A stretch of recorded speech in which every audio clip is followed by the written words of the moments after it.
தமிழகமெங்கும் கிளைகள் கொண்ட Annamal institute of hotel management and hospital management படிப்பில் சேர்வதற்கான அட்மிஷன் நடைபெறுகிறது. தட்டச்சு தேர்வுகள் இனி தட்டச்சு பொறியில் நடைபெறாது என்ற தமிழக அரசின் அறிவிப்புக்கு எதிர்ப்பு தெரிவித்து தட்டச்சு பயிற்றுநர்கள் ஆர்ப்பாட்டத்தில் ஈடுபட்டுள்ளனர். கூடுதல் விவரங்களை செய்தியாளர் ஆனந்தன் வழங்க கேட்கலாம். ஆனந்தன், இந்த தமிழக அரசோட அறிவிப்பை அவங்க எதிர்க்கிறதுக்கு என்ன காரணம்? இந்த அறிவிப்பால என்னென்ன பாதிப்புகள் ஏற்படக்கூடும் அப்படின்னு சொல்றாங்க? அவங்களோட கோரிக்கைகள் என்னவா இருக்கு?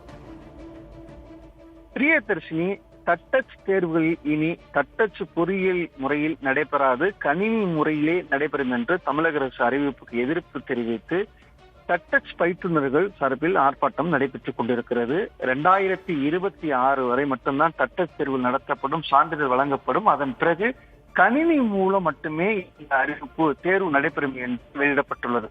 இதனால் தமிழகம் முழுவதுமே சுமார் 4500க்கும் மேற்பட்ட அங்கீகாரம் பெற்ற தட்டச்சு பயிலரங்கம் பாதிக்கப்படும் சூழல் ஏற்பட்டுள்ளது.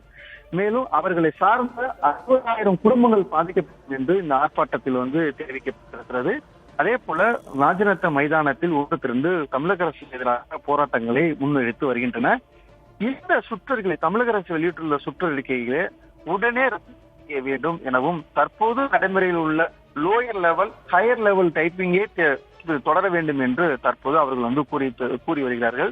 தட்டச்சு பொறி மூலம் தேர்வுகளை நடத்தாமல் கணினி மூலம் தேர்வுகள் நடத்தினால் அது பல தரப்பில் பாதிப்பை ஏற்படுத்தும் என்று அவர்கள் கூறி வருகிறார்கள். எனவே இந்த நடைமுறையை ரத்து செய்ய வேண்டும், பழைய நடைமுறையை தொடர வேண்டும் என்று அவர்கள் கூறி போராட்டத்தில் ஈடுபட்டு வர்றாங்க. பிரியதர்ஷினி, விரிவான தகவல்களை வழங்கியதற்கு நன்றி ஆனந்தன்.